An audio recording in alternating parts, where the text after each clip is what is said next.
high enough. And in underrepresented communities, we know that many people who are serving at the local level and have a strong commitment to public service often have to resort to self-financing, and they do it at incredible personal sacrifices. And we feel that these are not the kinds of folks who should be conflicted out merely because they self-finance their campaigns. So that's one of the issues we wanted to talk about. We also wanted to talk about amplifying a bit on the concept of the amount of time for the Phase 2 application. Again, this is just coming from the 3-group letter. We would argue that there should actually be a specific amount of time specified and a minimum, a floor put on that of at least 35 days. For us, it is not only an issue of giving applicants sufficient time to collect the materials, collect the information, get the letters of recommendation, which may not be in their control, but also there are many of us who are going to be doing outreach to people to encourage underrepresented and diverse members of communities to serve on the commission. And we're going to want to target our outreach to the people who made it through Phase 1. We're certainly going to be doing outreach before Phase 1, but we're going to really want to intensify our efforts to the folks who made that first cut. Having a minimum amount of time of about 35 days would make it much more feasible for us to be effective in our outreach. The third issue that I wanted to bring up as part of the 3-group letter has to do with the phrase social and political causes as an indicator of the types of things you need to set aside with respect to your ability to be impartial. And this is in 60800A3. We would argue that when looking at whether or not somebody has the ability to be impartial, their support or opposition for social or political causes should not be taken into account. We have a great deal of concern about how vague and broad that phrase is. That could encompass virtually any type of group that someone had been involved in or been a part of, you know, a workers' rights group, an immigrant rights group. Again, the types of civic engagements that people from our communities would tend to be involved in. We don't feel that people should be disqualified from service on the commission just because of their involvement in the group, and we feel that including it in the definition of how you decide whether somebody is impartial or not could lead the applicant review panel to do exactly that. We feel there's other protections against making sure people don't have improper biases. For example, 60800A2 has you look at, with respect to ability to be impartial, whether there are biases for or against any individual groups or geographical areas. So again, we feel if the phrase social or political causes is eliminated from 60800A3, it will make it more clear and specific and will not deter or prevent very qualified people from serving on the application merely because of their civic engagements. I have one final point, and this time I'm going to take off my hat both as the working group letter and the civil rights group letter. And this is just a very, very technical matter that I'm bringing up in my own right.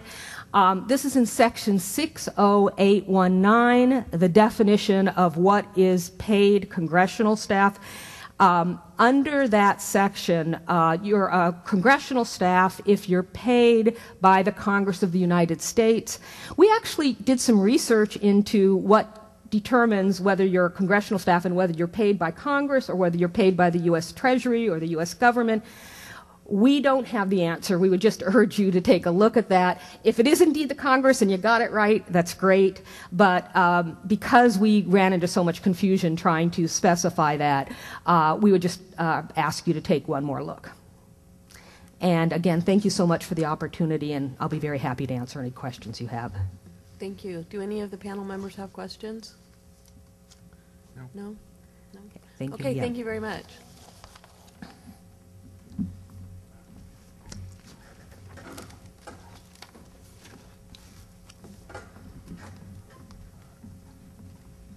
Good morning. I'm Trudy Schaefer, representing the League of Women Voters of California. And I, too, would like to thank you very much for all the thorough, thoughtful work that you have done working on these regulations, and especially on the public input, the way you have sought public input and the way you have responded to it. The League of Women Voters was dedicated to the passage of Proposition 11, and we are committed to doing whatever we can to see that it is successfully implemented to the benefit of all Californians. And we commend you for the work you are doing, and we look forward to continuing in support of this whole process. As you've heard, we participated in this extensive review of the draft regulations in collaboration with a number of the other organizations concerned with civil rights and governance. And our group's letter detailing those suggestions and concerns is something that we endorse entirely, and then I am going to comment on one or two of the points in that. It's essential, of course, that a diverse set of qualified Californians be motivated to apply to serve on the Independent Redistricting Commission. We believe that broad, representative public participation is critical, and thus our group has a number of recommendations that are aimed at making the application process actually inviting to all Californians. And we applaud what you have done on it, and as I say, our letter does include some suggestions for actually strengthening those aspects. I would like to comment on a few concerns that we have about aspects of that process.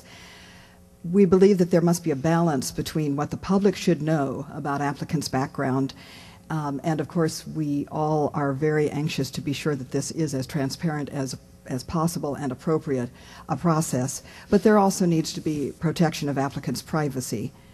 We believe that certain information directly related to applicants' residence, birth date, family members, and personal finances should not be available to the public, so that applicants are protected from the very real possibility of identity theft, other criminal activities, and harassing behavior. We're concerned that some people may not apply if they are unsure whether their personal and private information could be released publicly. With respect to Regulation Section 6.2F, the language as currently drafted does not specify clearly enough exactly which information will not be posted on the BSA's website or otherwise publicly available. And we think it leaves more than is necessary to the BSA's discretion, which could confuse or cause uncertainty on behalf of some potential applicants. In the appendix to our group's letter, we suggest new language for that section 60842F, which clarifies which information will not be released, creates a separate category which uses the wording you had for the discretion that the BSA should have as to certain types of information that would not be posted or otherwise disclosed. A related item is regarding section 60847, where you've already heard our belief that information required of an applicant should be limited to those questions that are directly relevant to a determination of whether the applicant is qualified.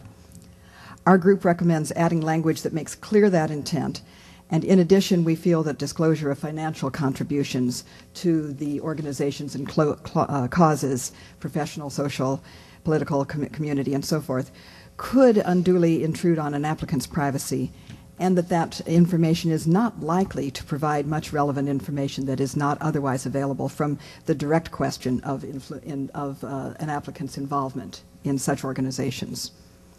In keeping with the goal of creating a commission that is truly reflective of the diversity of California's population, our group, as you know, suggests a variety of improvements to the draft regulations. For example, several of the recommendations in our letter are concerned with the aspects of the application process that are aimed at encouraging applicants with a wide range of relevant, who have a wider range of relevant experience and strengths. And we want to just emphasize the fact that kind of encouragement is extremely important.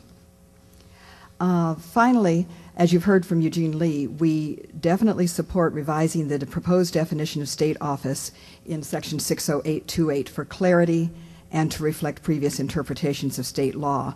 Our group believes that the definition of state office as given in the draft regulations is too broad and would disqualify many applicants. As a group, we agreed that service on advisory boards should not disqualify an applicant. In